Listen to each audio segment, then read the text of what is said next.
Para muhibbin rahimakumullah, Rasulullah sallallahu alaihi wasallam bersabda, "I'malu kullun muyassarun lima khuliqalah." Artinya, beramallah kalian. Beramallah kalian. Tiap-tiap orang dimudahkan untuk menuju tempat yang telah disediakan baginya. Artinya, Rasulullah Shallallahu Alaihi Wasallam menyuruh kita untuk beramal.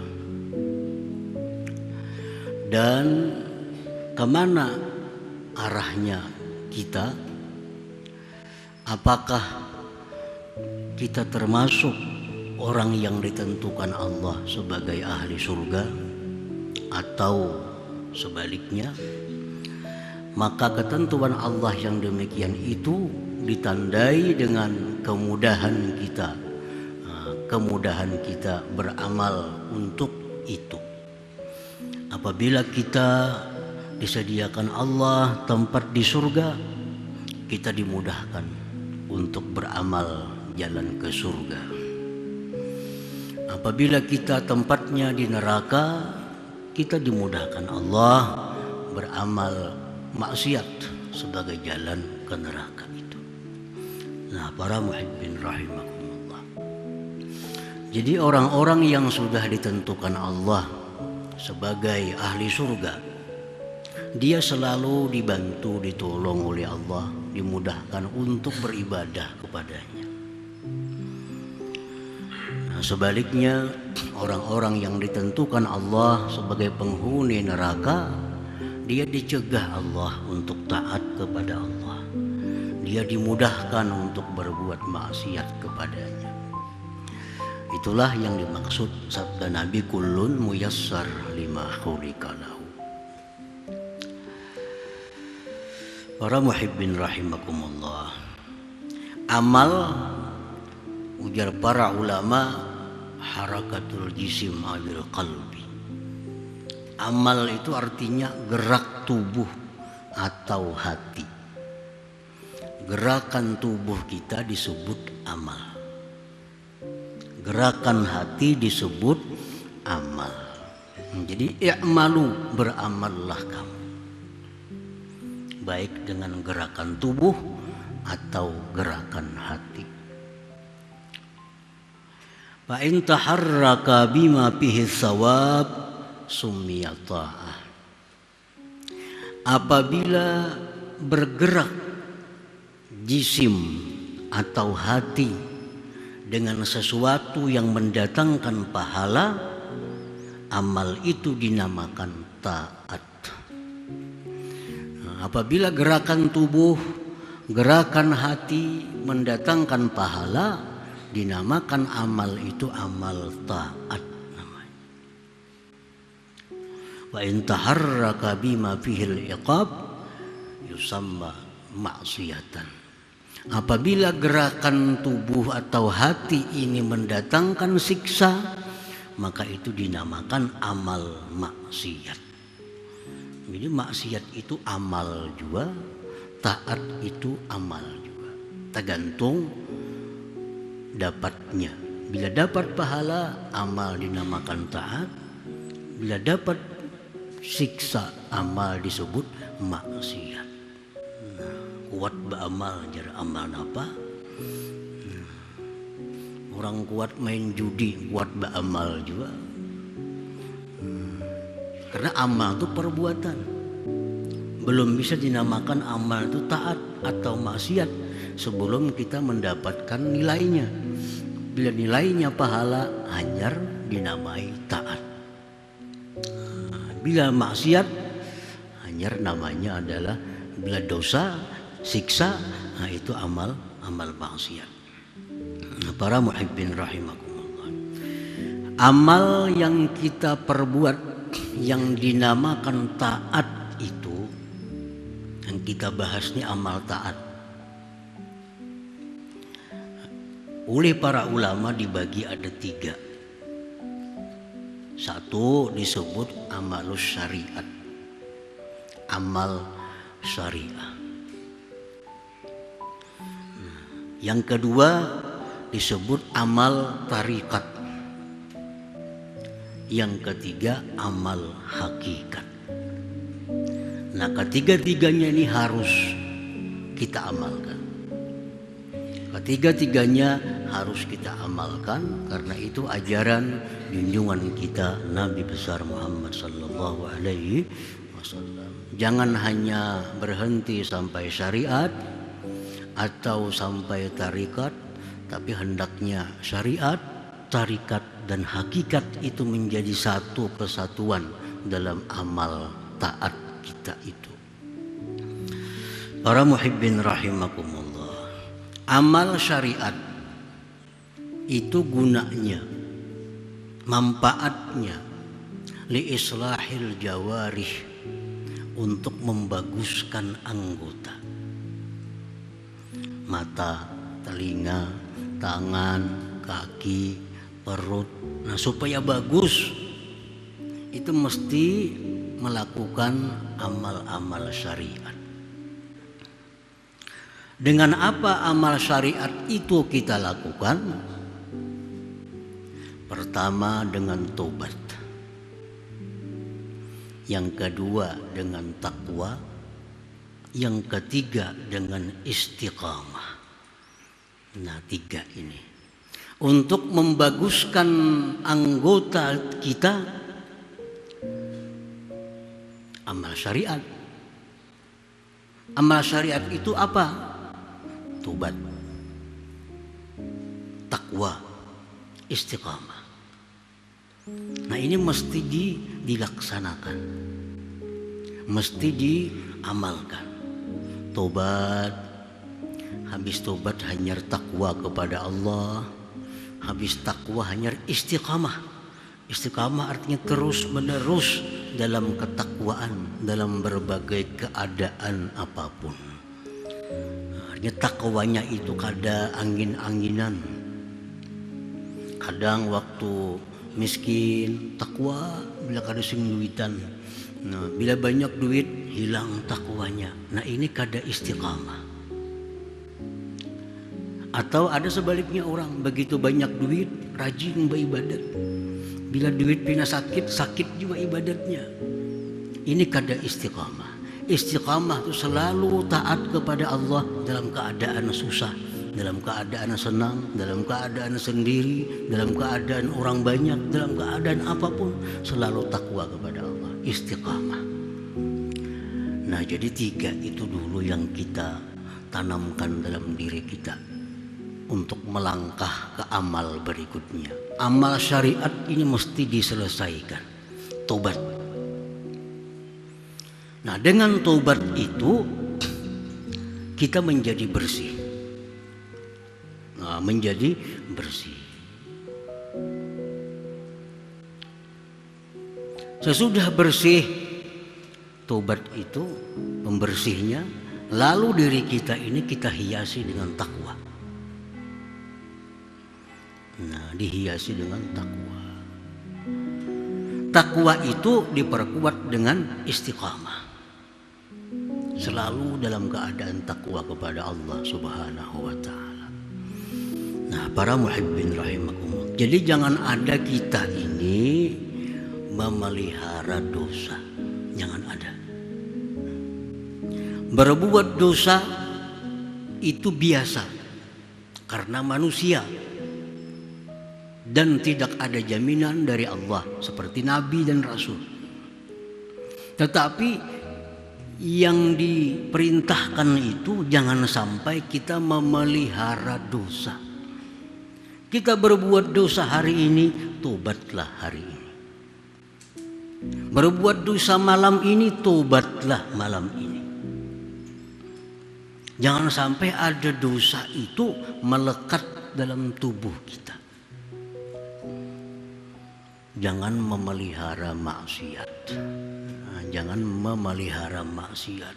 Itu yang dimaksudnya. Contohnya orang memelihara maksiat macam apa?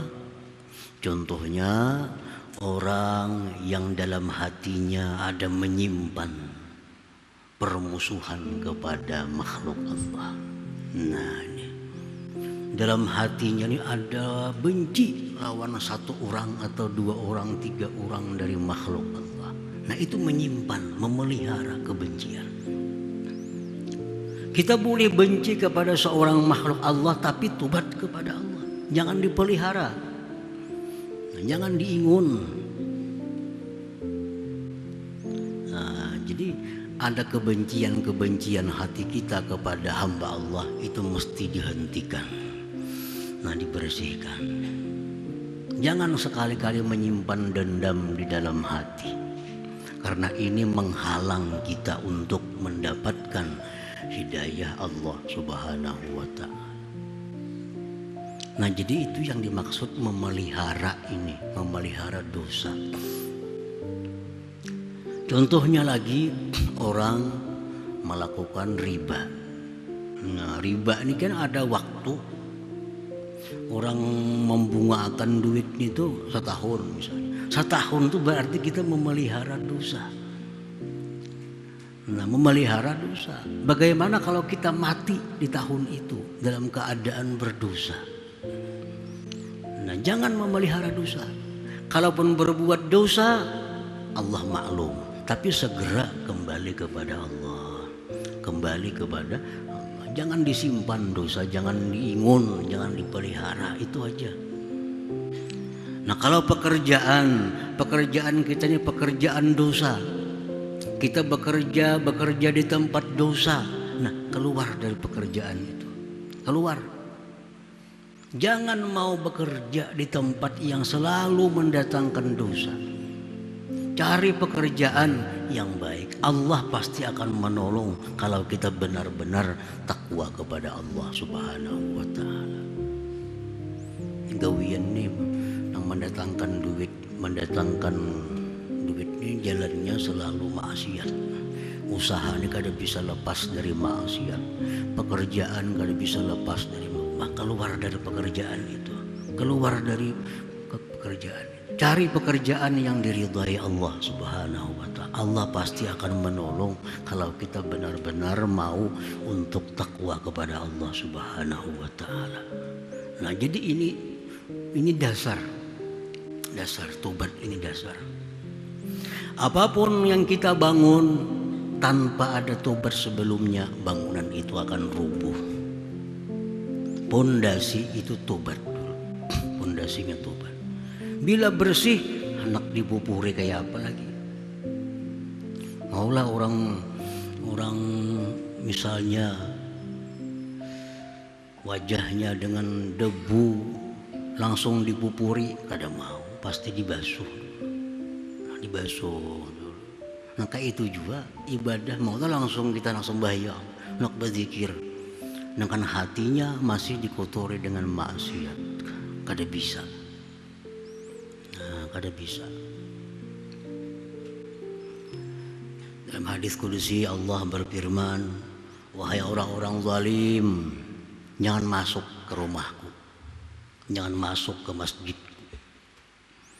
Bila kalian masuk ke masjidku, akan dapat laknatku. Wahai orang-orang zalim, hadis kudusi Allah berfirman, wahai orang-orang zalim, jangan masuk ke rumahku, jangan masuk ke masjidku. Kalau kalian masuk ke masjidku, dapat laknat. Masjid itu rumah Allah yang bersih. Orang zalim itu orang yang berlumuran lumpur dosa. Masuk ke rumah Allah, menguturi rumah Allah, Allah marah. Kembalikan kezaliman itu kepada yang berhak, hanyar masuk ke rumah Allah. Itu tata caranya. Tata caranya. Hendak beribadah itu bersih dulu. Tobat dulu. Nah, bila tobat hanyar takwa, junjung perintah Allah. Ayo baca Quran, ayo berzikir, ayo bersolawat, ayo bersedekah, sembahyang. Tapi tobat dulu. Tobat. Nah, Jadi takwa itu mesti istiqamah terus menerus. Jangan angin-anginan tadi. Nah itu amal jawarih ngarannya, amal syariat. Amal syariat. Nah yang kedua ada yang disebut amal tarikat. Ini sudah biris yang pertama tadi maka. Namun pertama tadi belum biris lagi, kada usah masuk ke amal tarikat ini. Nah, birisakan dulu tobat, birisakan perintah Allah dilaksanakan, larangannya dijauhi, istiqamah, hanyar amal tarikat. Apa amal tarikat itu manfaatnya? Li islahil qalbi, untuk membaguskan hati. Kalau amal syariat untuk membaguskan anggota, amal tarikat membaguskan hati. Dengan apa membaguskan hati itu? Dengan apa amal tarikat itu? Satu, dengan ikhlas. Ikhlas. Melakukan perintah Allah, menjauhi larangan Allah, tidak ada lain selain daripada mengharapkan ridha Allah Subhanahu wa ta'ala. Titik, ingat situ. Itu ikhlas yang sebenar ikhlas. Kenapa sembahyang? Mengharapkan ridha Allah. Kenapa ampih berjudi? Mengharapkan ridha Allah. Nah itu ikhlas. Orang yang beribadah mengharapkan ridha Allah pasti masuk surga. Kada usah mengharapkan surga lagi. Itu sudah otomatis bila orang beramal mengharapkan ridha Allah mesti ke surga. Mesti selamat dari neraka. Jangan maalah-alang. Beramal masuk surga itu maalah-alang ngarannya. Baik yang tertinggi lagi beramal mencari ridha Allah. Ya ke surga juga. Apa sulitnya? Sembahyang supaya Allah ridha, puasa supaya Allah ridha, bersedekah supaya Allah ridha. Nah bila Allah ini ridha lawan kita, semuaan yang lainnya pun akan kita dapatkan baik dunia maupun akhirat. Bersedekah supaya dipuji orang, belum tentu dapat pujian. Allah sudah pasti kada suka. Tapi kalau kita bersedekah karena ridha Allah didapat, pujian pun akan didapat dari manusia itu. Nah, pujian akan didapat. Nah ini ikhlas. Ini sudah tarikat orang ikhlas ini. Nah ikhlas. Jadi ikhlasnya jangan lagi ikhlas orang awam. Nang beramal mengharap surga, mengharap kekayaan, mengharap selamat neraka, ada usah lagi itu. Kita beramal ini, menuntut ilmu ini, mencari keridhaan Allah. Sedikit saja mengubahnya itu. Nah, kadang dia sulitnya merubah tuh. Selama ini kita beramal termotivasi surga, termotivasi faidah amal, sudah ganti. Hanya satu, kita beramal hari ini mencari keridhaan Allah Subhanahu wa ta'ala. Nah itu ikhlas. Yang kedua, amal tarikat itu wasidqi, kejujuran. Nah kejujuran, jujur dengan diri sendiri, jujur dengan hamba Allah, jujur dengan Allah Subhanahu wa ta'ala. Nah, ini bagian dari amal tarikat. Jujur kepada diri sendiri. Munafik itu contoh orang kada jujur dengan diri sendiri. Kada jujur dengan orang lain, menipu orang. Beramal tapi mengharapkan pujian. Ini kada jujur dengan makhluk Allah. Lawan makhluk Allah kada jujur. Karena makhluk Allah menganggap inya ini beribadah karena Allah, bukan karena makhluk. Nah itu kada jujur. Kada jujur dengan Allah seperti pengakuan kita. Inna salati wa nusuki wa mahyaya wa mamati lillahi rabbil alamin. Ini pengakuan kita. Inna salati, bahwa sembahyangku, wa nusuki, ibadahku, wa mahyaya, hidupku, wa mamati, matiku, lillah, untuk Allah. Bujur kada itu? Bujur kada? Kita hidup untuk Allah. Buktinya mana ada untuk Allah? Kita bercari untuk kekayaan, kita mati-matian untuk mengumpulkan harta sebanyak-banyaknya, untuk memuaskan nafsu kita. Mana ada karena Allah? Nah, ini kada jujur dengan Allah. Inna salati wa nusuki wa mahyaya wa mamati lillahi rabbil alamin. Nah, jadi itu mesti jujur dengan Allah, sidik. Yang ketiga, wattuma'ninah, ketentraman hati dengan ingat kepada Allah. Tuma'ninah itu artinya itmi'nanun nafsi bidzikril haqq, tenangnya hati dengan menyebut Allah, mengingat Allah. Jadi tiga amal ini disebut amal tarikat. Amal tarikat. Ikhlas, beribadah semata-mata karena Allah. Yang kedua, jujur. Yang ketiga, tenang hati dengan mengingat Allah Subhanahu wa ta'ala. Nah, ini amal tarikat. Nah, jadi yang ketiga, yang terakhir, amal hakikat. Amal hakikat ini apa gunanya? Li islahil arwah, untuk membaguskan roh kita.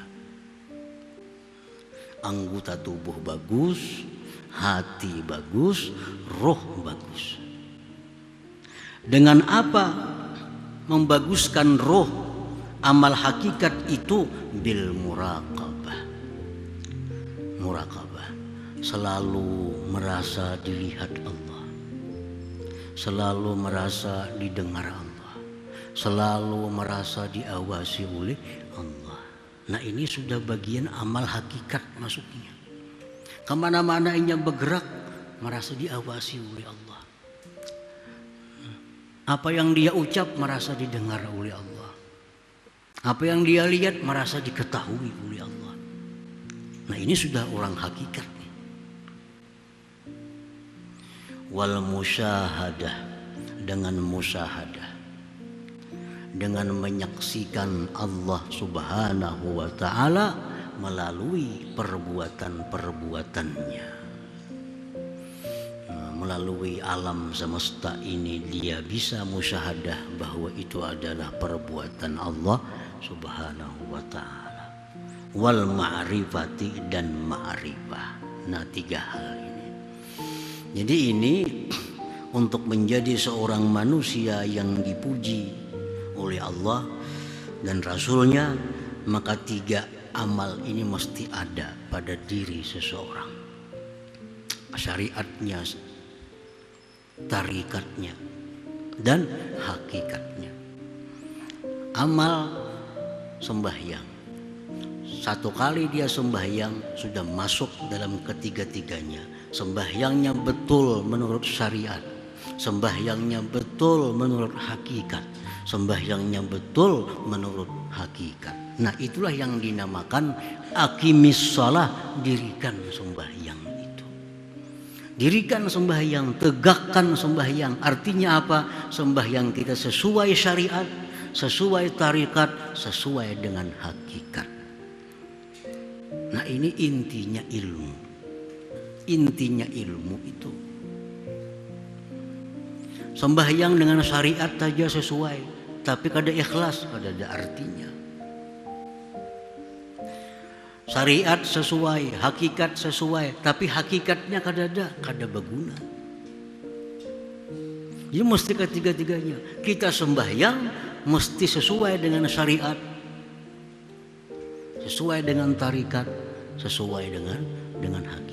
Kalau kita sembahyang merasa bahwa kita diawasi oleh Allah, sembahyang kita menjadi bagus. Kita nih sembahyang merasa diawasi Allah, rukunya bagus, sujudnya bagus, tumakninahnya bagus, semuaan bagus karena merasa diawasi oleh Allah. Itu hakikat sudah masuk ke situ.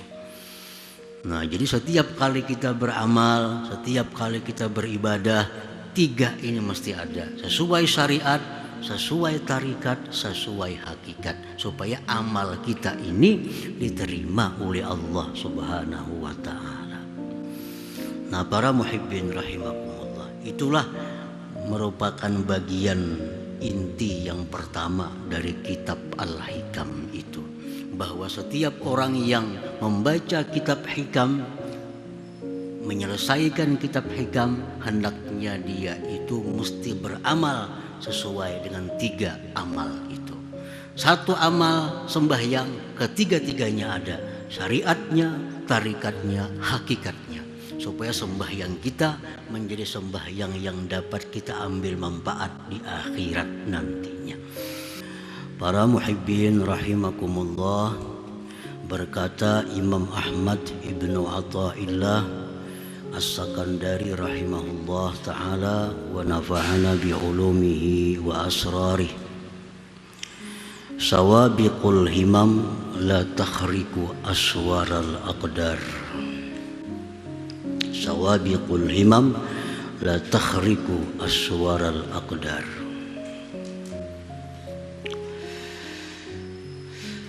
Quwwatul azimah, bermula cita-cita yang kuat. Cita-cita atau keinginan yang kuat. Keinginan yang kuat itu akan menimbulkan usaha. Nah, dari keinginan yang kuat untuk mendapatkan sesuatu, timbullah di situ usaha. Kalau keinginannya lemah, hanya sekedar keinginan, kada sampai naik kepada tingkat usaha. Orang yang punya keinginan kuat untuk sihat, lalu berusaha, berubat. Nah, kalau keinginannya lemah, kada akan berusaha untuk berubat. Jadi keyakinan, keinginan yang kuat membuahkan suatu usaha, ikhtiar. Lakin la yahsulu, tetapi usaha kita, sehebat apapun usaha, sekuat apapun usaha, la yahsul, tidak akan hasil, tidak akan membuahkan satu faidah. Idza aradal takdir, apabila bertentangan dengan takdir Allah Subhanahu wa ta'ala. Nah, jadi artinya usaha kita mati-matian, habis-habisan berusaha, kada akan jadi apa-apa kalau bertentangan dengan apa yang sudah ditakdirkan oleh Allah Subhanahu wa ta'ala. Li'annahu min jumlatil asbab, karena usaha itu bagian dari sebab. Usaha itu bagian dari sebab. Wal asbab la tu'athir, dan sebab itu tidak memberi bekas apa-apa. Sebab itu tidak memberikan pengaruh apa-apa. Nah, para muhibbin rahimakumullah, kita berdagang itu sebab, kita berobat itu sebab, kita lari daripada yang membahayakan itu sebab. Pisau itu bisa dijadikan sebab untuk memotong, api itu sebab untuk membakar. Nah, sebab-sebab itu tidak akan bisa apa-apa kalau tidak sesuai dengan takdir Allah Subhanahu wa ta'ala. Nah, ini satu i'tikad yang wajib ada dalam hati kita. Jangan sampai tergelincir sedikit pun dari i'tikad semacam itu. Paman ya'taqada annal asbab tu'assir fahuwa kafir. Barang siapa yang mengiktikadkan di dalam hatinya, meyakini di dalam hatinya bahwa sebab itu memberikan bekas, maka itu adalah kafir.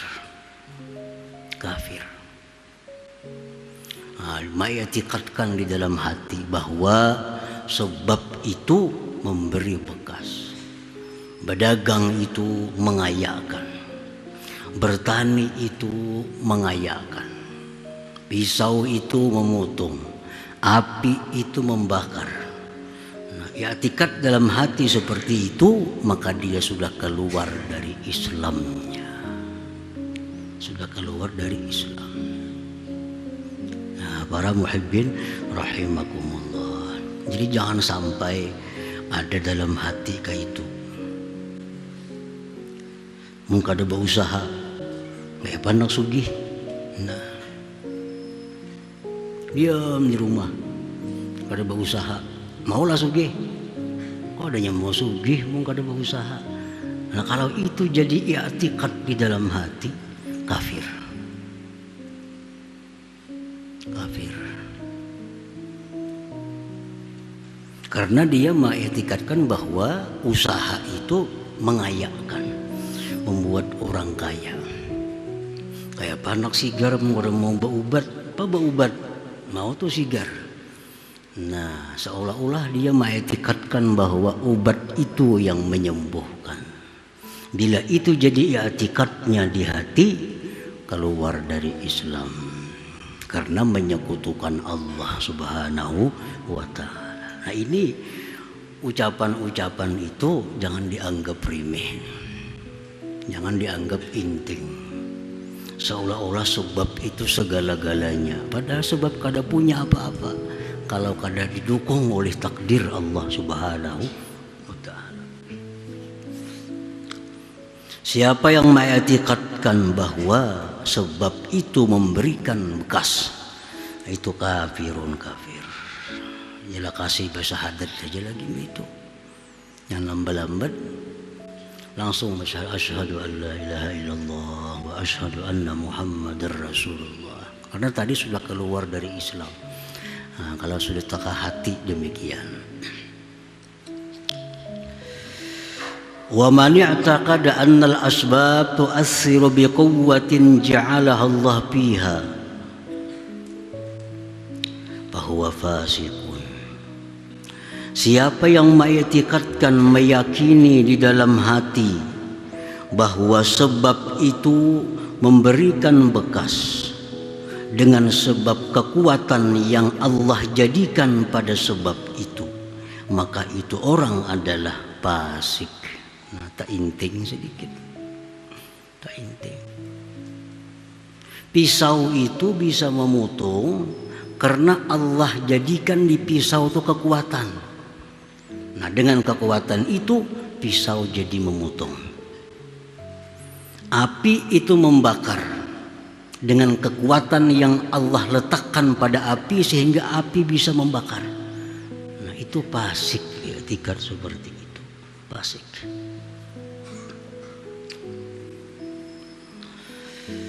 Nah jangan diiktikadkan juga itu. Yang ketiga, wa man i'taqada anna al-asbab la tu'assir wal mu'assir huwa Allah wahdah lakin mata wujidatil musabbabat bahwa jahil. Siapa yang mengiktikadkan, meyakini di dalam hati bahwa sebab itu tidak memberi bekas, yang memberi bekas itu hanya Allah semata, tetapi manakala didapat sebab, didapat musabbab, maka itu orang jahil. Ujarnya bujur raja, api itu kadang memberi bekas, yang memberi bekas itu Allah. Tapi begitu kita tersentuh api, kita hangus. Orang ini memastikan bila ada sebab, ada musabbab. Bujurai Allah yang memberi bekas, sebab kada punya apa-apa, tapi begitu ada sebab Allah jadikan musabbabnya. Bilanya tersentuh api, Allah jadikan hangusnya. Tersentuh pisau, Allah jadikan terpotong. Nah itu orang jahil itu. Kenapa jahil? Orang kada tahu artinya. Itu Nabi Ibrahim dibuat dalam api beberapa hari, kada hangus-hangus Nabi Ibrahim. Nabi Ibrahim dibuat dalam api yang sangat besar. Kada hangus-hangus Nabi Ibrahim. Berarti apinya ada. Kenapa kada membakar? Karena takdir Allah kada membakar saat itu.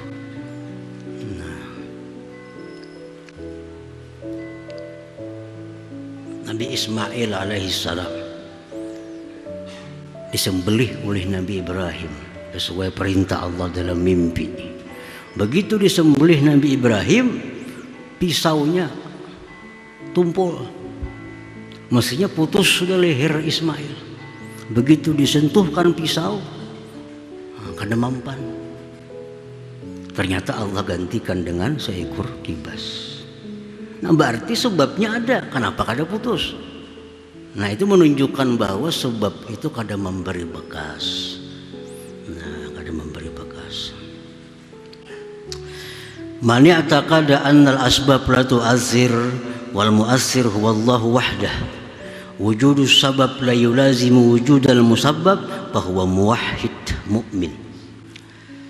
Barang siapa yang meyakini di dalam hati bahwa sebab tidak memberi bekas, yang memberi bekas hanya Allah semata, adanya sebab tidak mesti adanya musabbab, maka itulah orang yang bertauhid, yang beriman.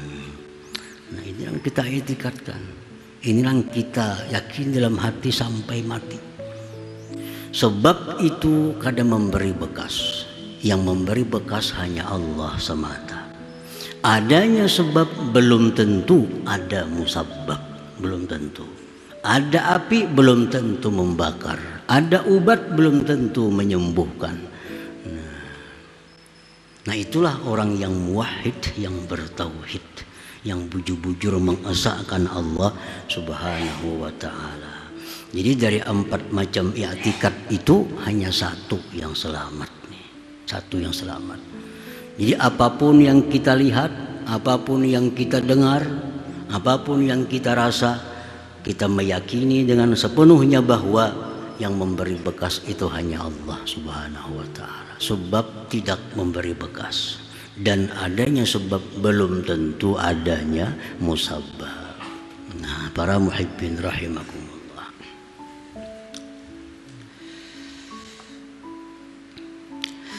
mayyara rizqa minallah ta'ala wa minal kasbi fahuwa musyrik. Barang siapa yang menganggap rezeki itu dari Allah dan dari usaha, maka itu orang musyrik. Bujur ay rezeki Tuhan memberi, mengkada buka toko di mana datang duit. Nah modelnya kayak itu. Bujur ay nang menyihatakan tu Allah, kada berobat kada bakal sigar. Jadi seolah-olah yang memberi bekas itu dua, Allah dan sebab. Nah itu musyrik kita. Musyrik itu menyekutukan Allah. Orang yang melihat bahwa rezeki dari Allah dan dari usaha. Nah, dari Allah dan usaha ini bergabung, datang rezeki. Kita buka toko, nah, Allah menakdirkan dapat rezeki, lalu dapat rezeki. Ini seolah-olah kalau takdir semacam aja, mungkin begadang di rumah kada dapat rezeki. Kalau buka toko, kada ada takdir, kada dapat rezeki juga. Dapat rezeki kalau bergabung dua, takdir dan usaha. Nah ini musyrik sebenarnya, menyekutukan Allah Ta'ala.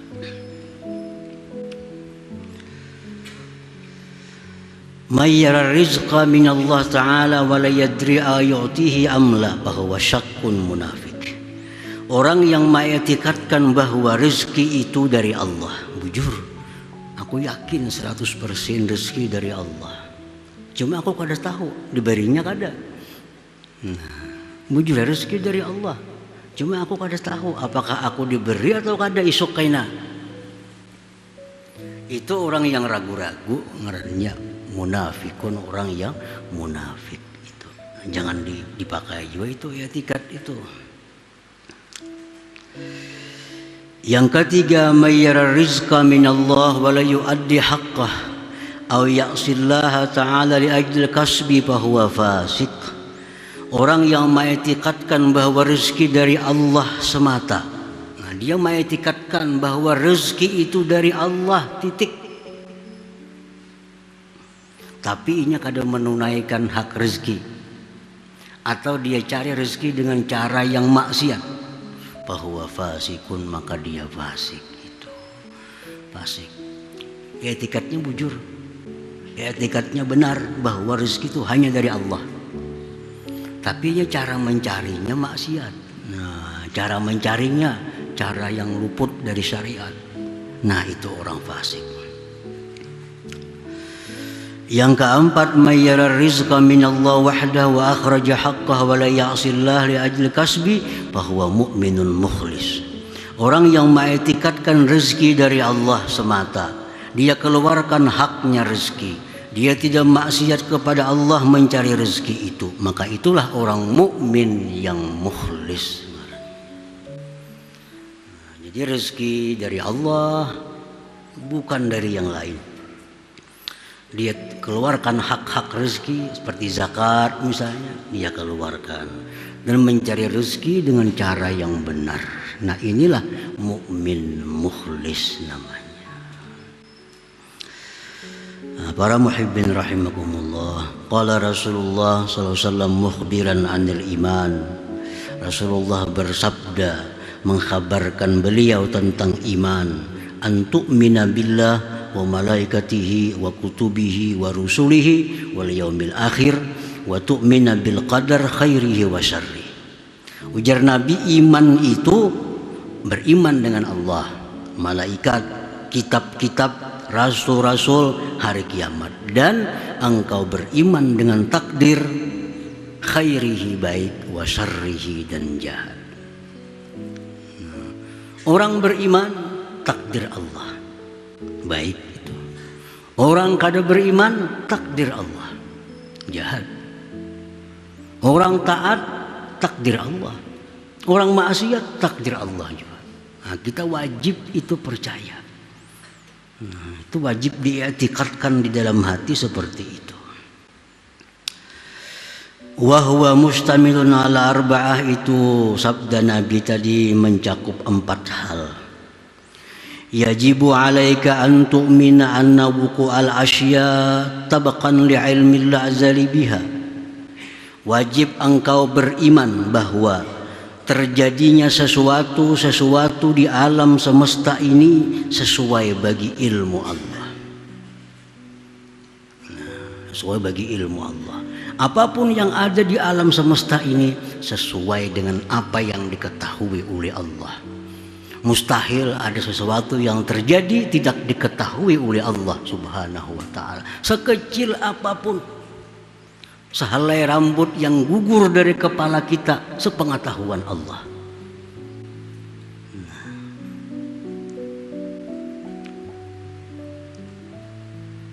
Yang kedua, yajibu alaika an tu'mina annahu ta'ala khalaqa af'alal ibad kullaha min khairin wa syarr wa imanin wa kufrin. Engkau beriman bahwa Allah Ta'ala menciptakan perbuatan hamba seluruhnya, dari kebaikan atau kejahatan, iman dan kafir. Apapun perbuatan hamba itu adalah ciptaan Allah Subhanahu wa ta'ala. Wallahu khalaqakum wa ma ta'malun. Al-Quran mengatakan, apapun yang kamu lakukan itu adalah ciptaan dari Allah Subhanahu wa ta'ala. Yang ketiga, yajibu alaika an tu'mina anna ma qaddarahu Allah fi azalih la budda min wuqu'ihi wa ma la yuqaddiruhu yastahilu wuqu'uhu. Nah, yang ketiga dan yang keempat, Wajib engkau beriman bahwa sesuatu yang ditakdirkan Allah pada masa azali pasti akan terjadi. Sesuatu yang tidak ditakdirkan Allah mustahil terjadi. Itu wajib kita i'tikadkan. Nah, kalau usaha kadang memberi bekas, apa gunanya Tuhan menyuruh berusaha? Usaha kadang mendatangkan duit, usaha kadang mendatangkan kesembuhan. Apa guna Tuhan menyuruh kita berusaha? Nah, usaha itu untuk menimbulkan pahala dan dosa.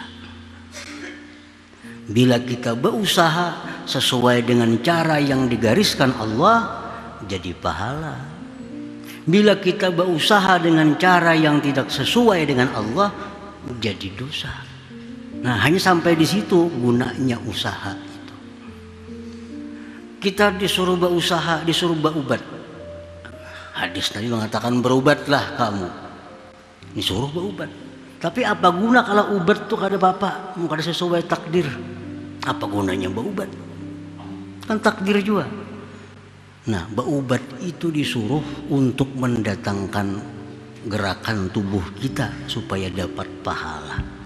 Kalau berubat itu sesuai dengan apa yang digariskan Allah. Nah, berusaha berubat itu bisa jadi dosa kalau kita berubat dengan cara yang dilarang oleh Allah Subhanahu wa ta'ala. Jadi usaha-usaha itu dagang, tani, pegawai negeri, semua usaha hasilnya hanya untuk mendapatkan pahala atau mendatangkan dosa. Nah, perkara membuat kita kaya bukan usaha. Perkara membuat kita sembuh dari sakit bukan usaha. Itu takdir Allah Subhanahu wa ta'ala. Nah, para muhibbin rahimakumullah. Yajibu 'alaika ar-ridha bima qaddarahu Allah wa muqabalatuhu bima huwa matlub. Wajib atas engkau ridha dengan apa yang sudah ditakdirkan oleh Allah. Nah, wajib kita ridha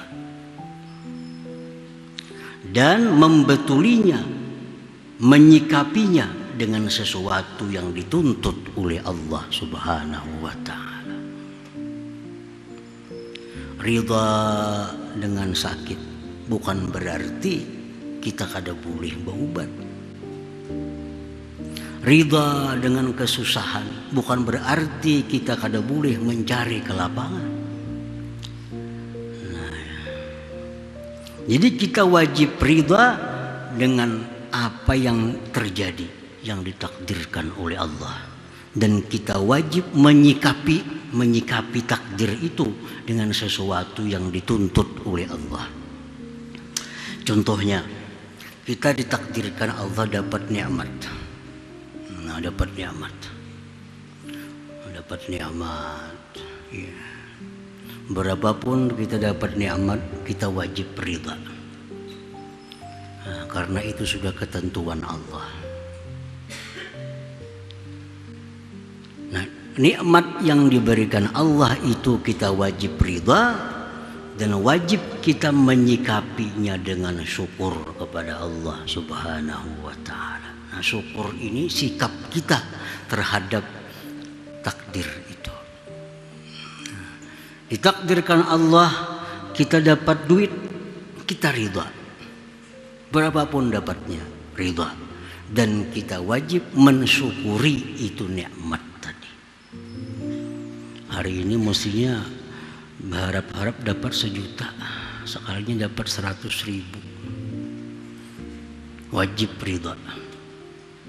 Ya kalau ridha ada apa-apa juga, bertambah kah? Dosanya maka ada.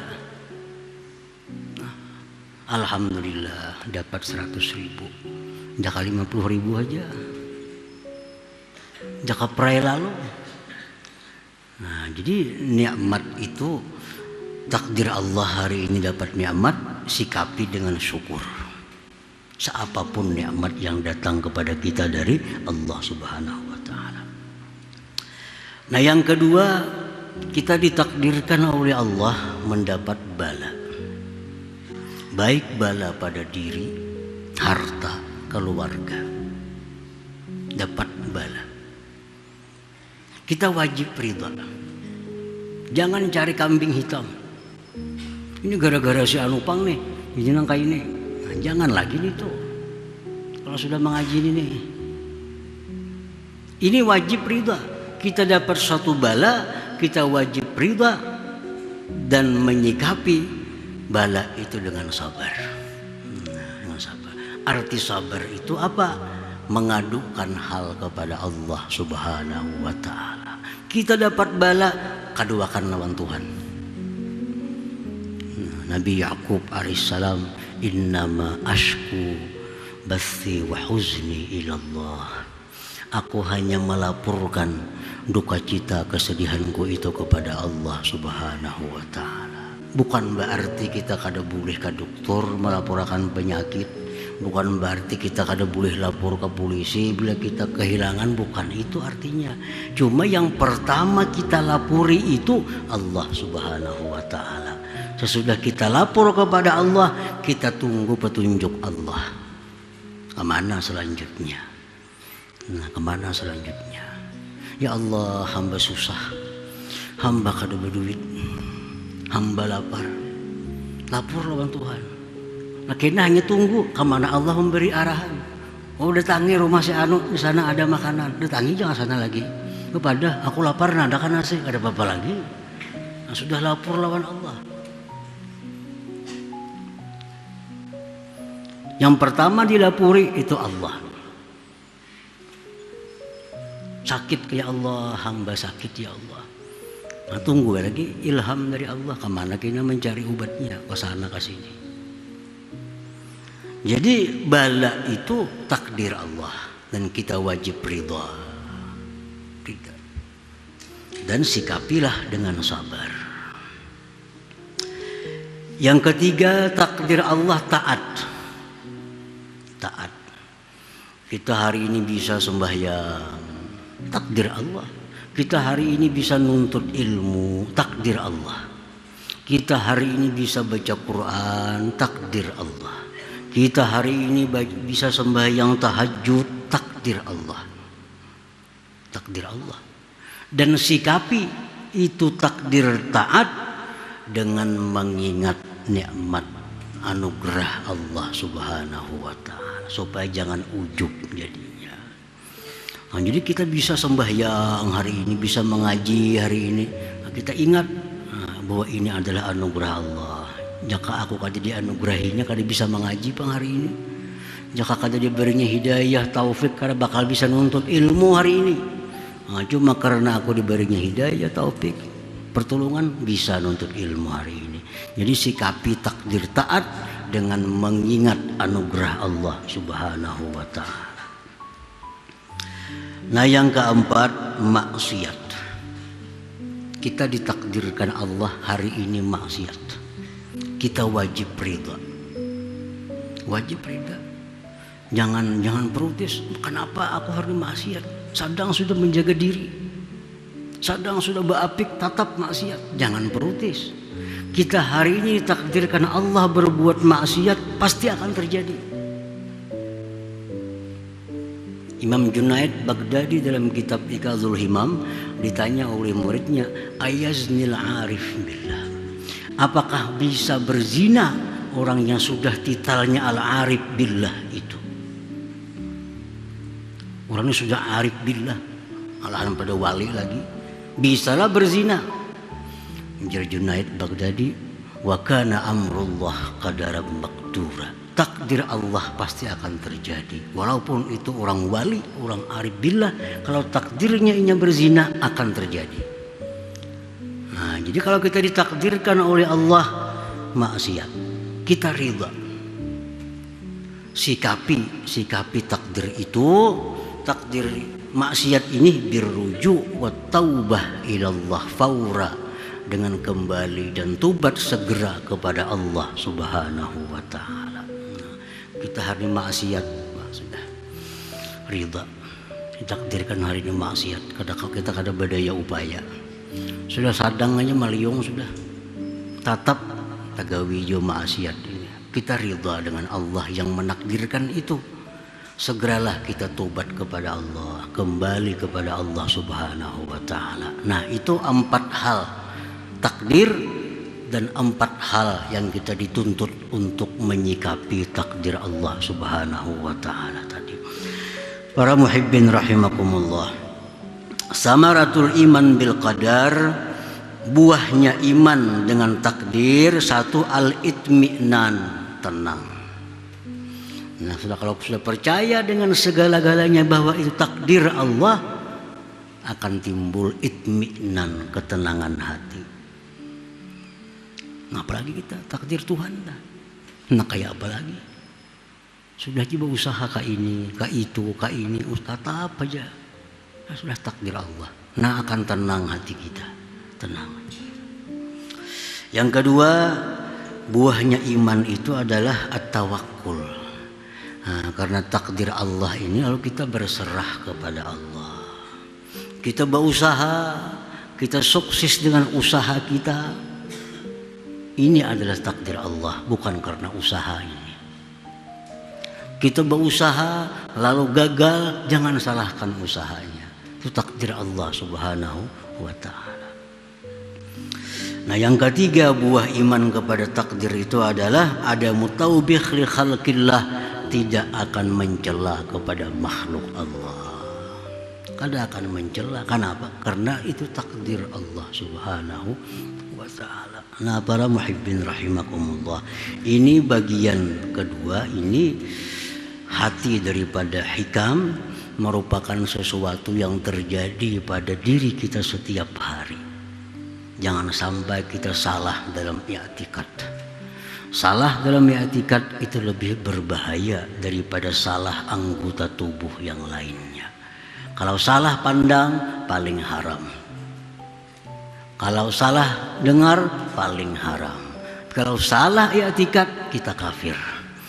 Nah, kita keluar dari Islam.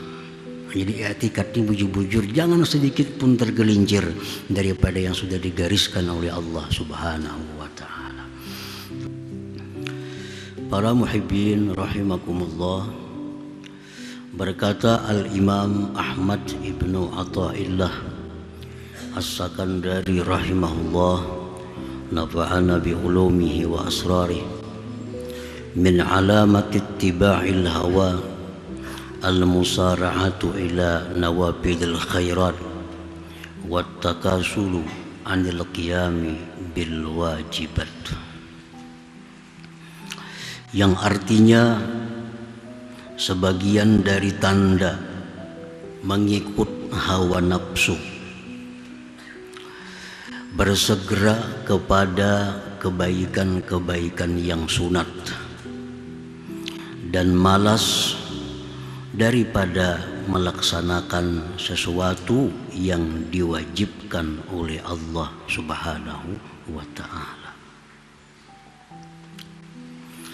Al-musara'atu ila nawafilil ibadat ma'at takasuri 'anil wajibat min alamati ittiba'il hawa la libtigha'i mardhatillahi ta'ala.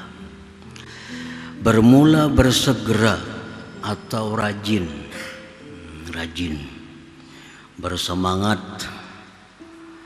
kepada ibadah-ibadah yang sunat,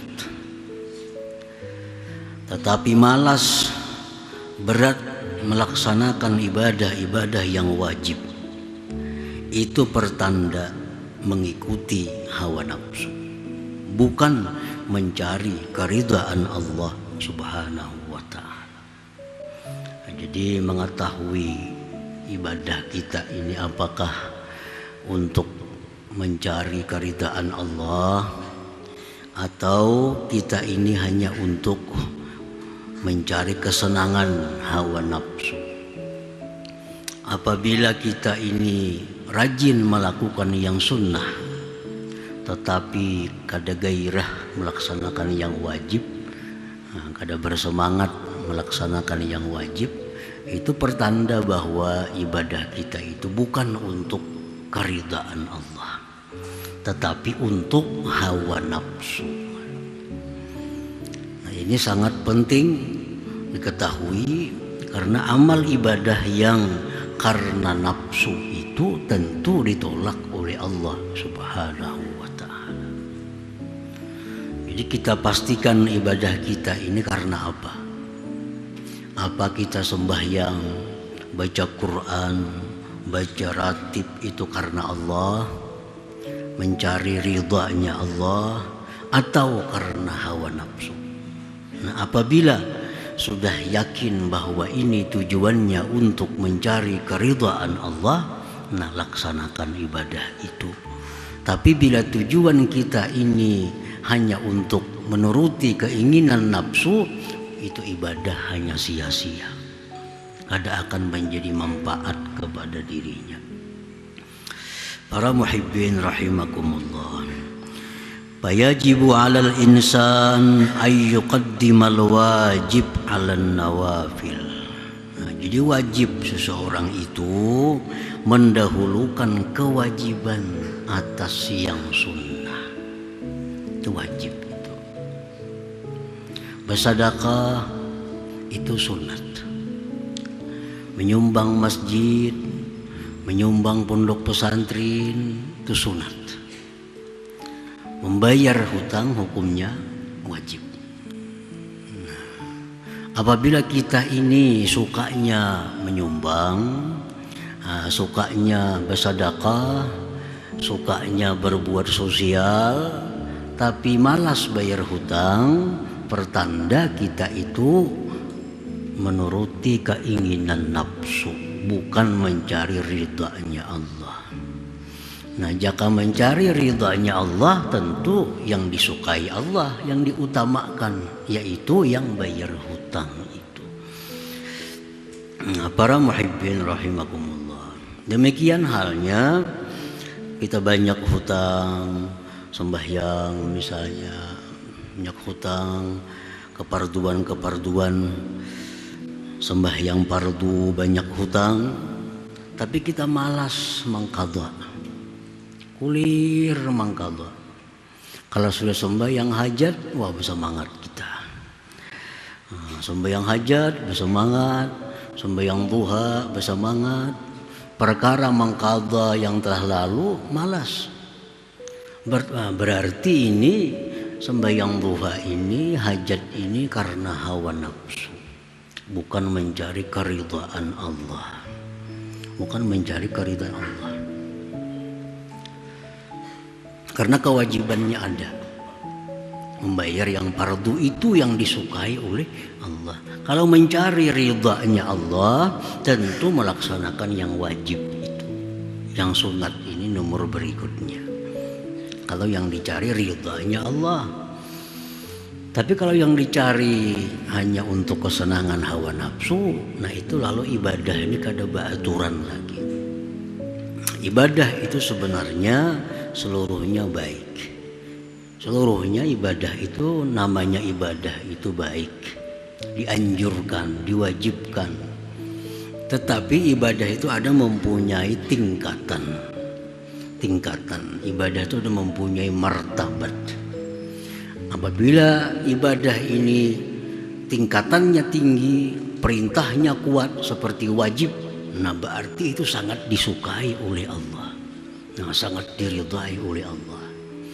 Bila ibadah itu perintahnya kurang kuat, berarti ini kalah ridha dengan yang wajib itu. Kalau kita mencari ridhanya Allah, mencari ibadah apa yang wajib kita laksanakan. Para muhibbin rahimakumullah, yaqulullah ta'ala, Allah berfirman dalam hadis qudsi, ma taqarraba ilayya 'abdi bi syai'in ahabba ilayya mimma aftaradtuhu alaih. Tidak ada ibadah hambaku yang paling aku sukai daripada melaksanakan kewajiban. Ibadah kita yang paling disukai Allah itu melaksanakan kewajiban. Itu apa yang disukai oleh Allah, paling diridhai oleh Allah. Jadi kalau kita mencari ridhanya Allah, nah laksanakan kewajiban. Kewajiban sembahyang sudah selesai, ayo hendak sunat. Nah, sunat ini hanya untuk meninggikan martabat kita, kedudukan kita di sisi Allah. Sudah selesai kewajiban-kewajiban puasa, ayo puasa sunat. Nah, kewajiban hutang piutang selesai, ayo bersedekah. Nah, jadi yang wajib-wajibnya dulu, jangan melangkah-langkah. Karena ibadah itu ada tertib, ada susunannya. Mana ibadah yang kita dahulukan, nah, mana ibadah yang nomor 2, nomor 3 selanjutnya. Sya'nun nafsi ayyaskula 'alaiha al-wajib li musyaarakatin nas laha bih. Idz jullun nas yaf'aluna fala yadhharu laha maziyatun 'ala ghairiha wa hiya abadan tuhibbul khususiyah. Nafsu kita ini berat melaksanakan yang wajib, malas. Karena wajib itu samuaan orang melaksanakannya. Samuaan orang melaksanakannya. Maka tidak ada perbedaan antara kita dengan orang. Sedangkan nafsu ini menyukai kelebihan dari orang lain. Mun aku nang pardu kayak orang samuan bepardu juga. Lalu hendak melayani pada orang. Hendak mencari ketinggian pada orang. Lalu nafsu ini ketujuh yang sunat. Mun aku bayar hutang, siapa yang memuji? Aku ini bayar hutang, siapa yang memuji? Kada ada memujinya, bayar hutang.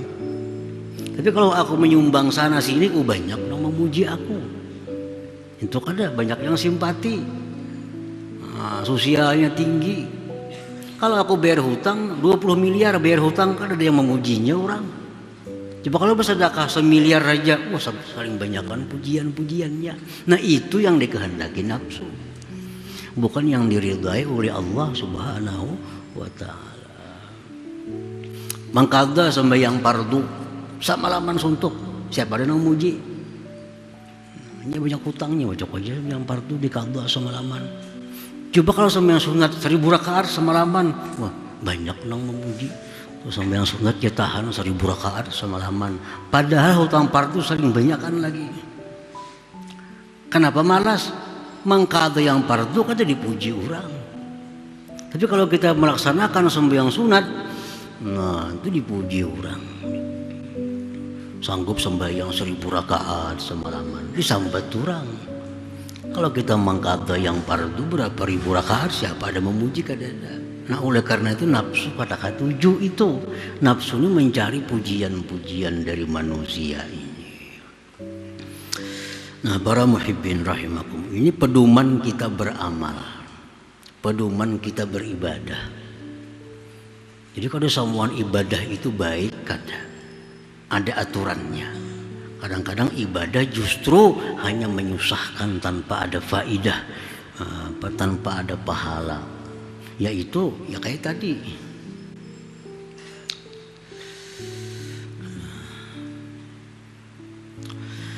Bi khilafin nawafil fa innaha qad tanfaridu biha 'anil nas. Lain hal ibadah sunat itu dia tersendiri dengannya dari manusia.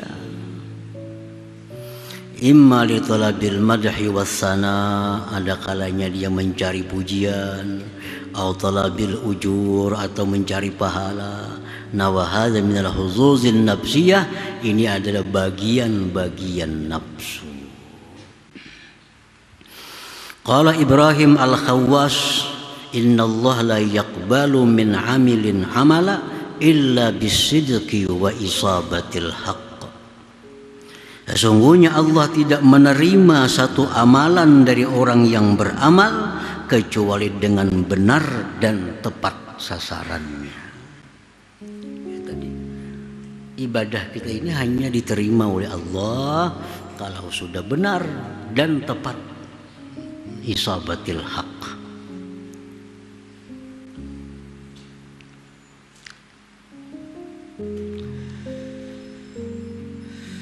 Nah para muhibbin rahimakumullah,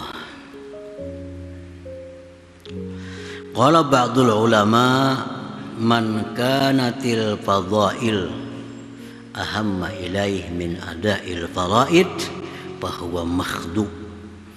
Barang siapa yang fadilat lebih utama kepada dia dari melaksanakan yang fardu, bahwa makhduun itu orang tertipu, terperdaya. Kalau jadi hasil tertipu. Tara minhum man syaghala binawafilil qiyam wassiyam wal hajji wal umrati kulla am wa ma ashbaha dhalik wa huwa ghairu mutadarik lima fata minhum minal wajibat wala mutahallilin lima lazima zimmatahum minal zalamati wat tabi'at wa ma dhaka illa liannahum la yabtaghuna mardatillah bal yattabi'una hawa nufusihim. Engkau lihat mereka itu sibuk mengerjakan sembahyang sunat, puasa sunat, haji umrah tiap tahun, tidak membayar, tidak memperdapati yang luput dari yang wajib, tidak minta halal bagi sesuatu yang ada pada tanggungannya dari kezaliman dan sangkut paut dengan manusia. Tidak adalah yang demikian itu, karena mereka itu tidak menuntut keridaan Tuhan, tetapi hanya mengikuti hawa nafsu mereka itu. Kalau kita merasa menzalim orang, apa amaliyah yang paling disukai Allah bagi kita? Mengembalikan kezaliman itu. Itu amalan yang utama bagi kita, yang paling disukai Allah. Kalau kita mencuntan misalnya, mencuri harta orang, amalan apa yang paling baik bagi maling ini? Yang paling disukai Allah, mengembalikan harta curian kepada pemiliknya. Itu Allah sangat senang, sangat besar pahalanya, bukan kada berpahala. Sangat besar pahalanya. Jadi amalan maling-maling ini yang paling disukai Allah, kembalikan harta orang kepada pemiliknya. Kada perlu sembahyang sunat, kada perlu sembahyang sunat, kada perlu puasa sunat, urus harta nih yang kada halal bulikahkan ke amputnya. Itu amalan yang disukai Allah. Kalau dia sibuk dengan yang sunat-sunat tapi harta curian masih banyak di rumah, Allah kada peduli. Ada artinya makhdu, tertipu. Nah ini pedoman ibadat kita, tata cara beribadat gitu. Kalau ada yang fardu dengan yang sunat, fardu mesti utama, karena itu yang diridhai oleh Allah. Kalau kita mencari keridhaan Allah dalam beramal beribadat, tapi kalau kita mencari hawa nafsu, nah itu terserah kita kayak apa beramal, kayak apa. Kalau mencari meneruskan kehendak hawa nafsu tadi. Para muhibbin rahimakumullah. Nah yang sunat ini pun ada martabatnya. Sunat sama pada sunat semua. Nah, ada yang sunat itu yang kuat tuntutannya, ada sunat yang kurang kuat tuntutannya. Kalau kita mencari keridhaan Allah, mesti yang kita utamakan yang sunat yang kuat tuntutannya. Itu sudah beres, hanya sunat yang kurang kuat tuntutannya atau anjurannya. Semua yang sunat itu baik, baik semuaan. Tapi mana untuk orang per orang yang perlu kada sama. Contohnya sembahyang sunat. Sembahyang sunat. Sunat ini ada dua, ada yang dianjurkan berjamaah, ada yang kada dianjurkan. Ini kita bicara sembahyang sunat yang kada dianjurkan berjamaah. Ini sunat. Sembahyang sunat yang tidak dianjurkan berjamaah yang paling tinggi nilainya, hampir mendekati fardu, itu sembahyang sunat rawatib, qabliyah, ba'diyah, tambah witir. Nah, ini sembahyang sunat yang nomor 1 ya. Nah kalau kita malas sembahyang qabliyah ba'diyah, malas sembahyang witir, tapi rajin sembahyang duha, ini orang hawa nafsu. Kada karena Allah. Padahal sembahyang duha itu bagus. Tapi dia mengutamakan sembahyang duha dari sembahyang qabliyah zuhur, ba'diyah zuhur, ba'diyah isya, ba'diyah maghrib, sunat subuh. Orang malas sembahyang witir, tetapi suka sembahyang tarawih. Ini tanda orang cari nama. Ada karena Allah. Kenapa? Karena antara tarawih dengan witir jauh martabatnya tinggi sembahyang witir itu. Kalau kita ketinggalan tarawih kada jadi masalah. Tapi kalau ketinggalan witir itu ada semacam ancaman dari Rasulullah Sallallahu Alaihi Wasallam. Sembahyang witir itu lebih utama dari sembahyang tarawih. Sembahyang qabliyah ba'diyah lebih utama dari tarawih itu. Walaupun 4 rakaat, 2 rakaat ba'diyah, nilainya jauh lebih tinggi dari 20 rakaat tarawih. Nah, kadang-kadang kita kada peduli ba'diyah, yang penting 4 tarawih. Ini yang kada mengerti. Padahal 2 rakaat ba'diyah isya itu jauh lebih mulia dari tarawih yang 20 rakaat. Jangan dikorbankan 2 rakaat ba'diyah isya demi untuk mengejar tarawih yang 20 rakaat itu. Nah ini tertib ibadah. Ada aturannya supaya ibadah kita ini bujur-bujur mencari ridha Allah, bukan ridha nafsu. Nah, bukan kesenangan nafsu. Para muhibbin rahimakumullah, zikirnya semuaan bagus, termasuk zikir yang namanya tasbih, subhanallah, alhamdulillah, Allahu akbar, salawat, istighfar, semuaan itu zikir. Cuma Rasulullah sudah menyatakan afdalul zikri la ilaha illallah. Nah paling afdal zikir itu la ilaha illallah. Nah, artinya apa? Kalau kita berzikir, zikir yang paling banyak dalam sehari semalam kita itu la ilaha illallah. Yang lain baca tapi kada sebanyak la ilaha illallah. Tasbih subhanallah bihamdi, ayo baca 100 misalnya. Salawat sekian, istighfar 100. Tapi perkara la ilaha illallah itu mesti lebih.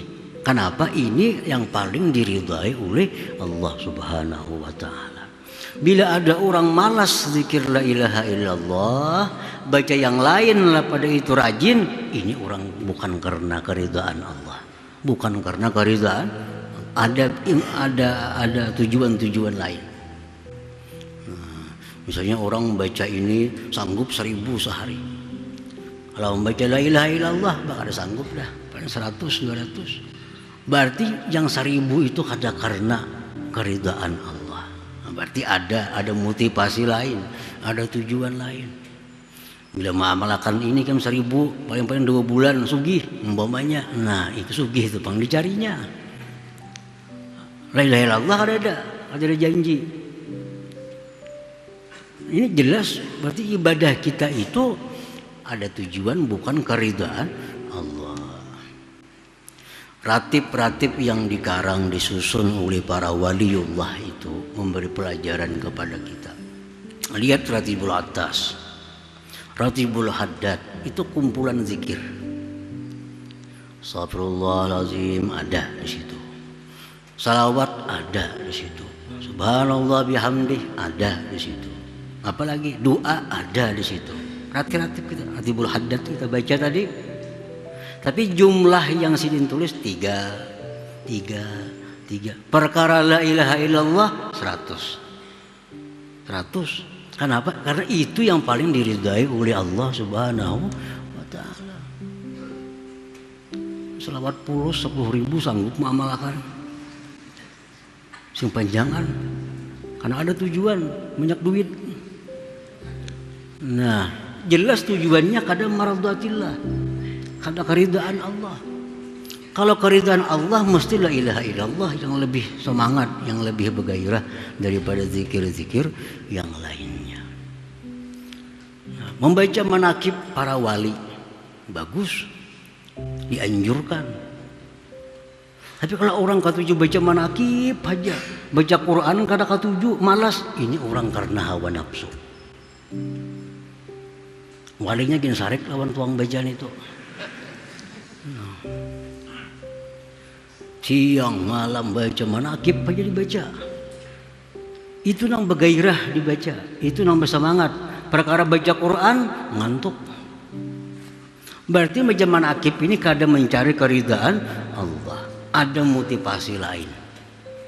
Ada motivasi lain. Jakanya karena keridhaan Allah pasti dia lebih utama membaca Al-Quranul Karim. Karena itu kalamullah yang lebih abdal daripada kalam siapa juga pun. Tapi kada keridhaan Tuhan yang dicari. Nah, jadi setiap kali amaliyah yang kita bersemangat, padahal amaliyah itu punya posisi yang rendah martabat, sedangkan kita malas amaliyah yang justru lebih diridai oleh Allah, berarti itu ibadah kita adalah hawa nafsu.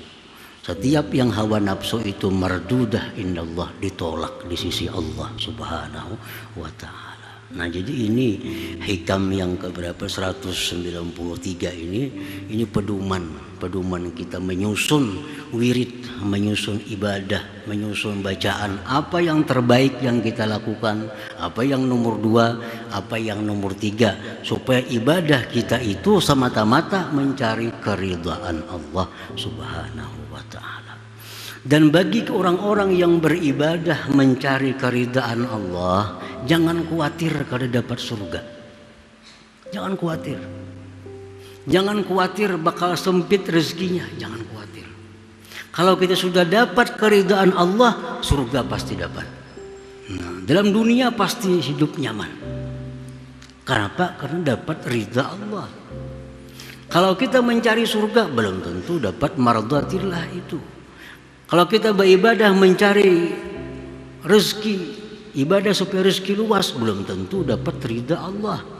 Tapi kalau kita ibadah ini fokus untuk ridha Allah, surga dapat, neraka selamat, rezeki pun diberi Allah luas di alam dunia ini.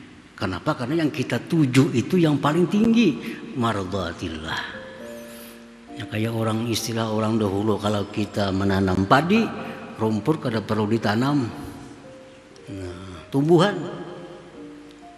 rumput tumbuhan. Kita menanam padi, rumput tumbuhan. Tanam je rumput, kada bakal tumbuh padi.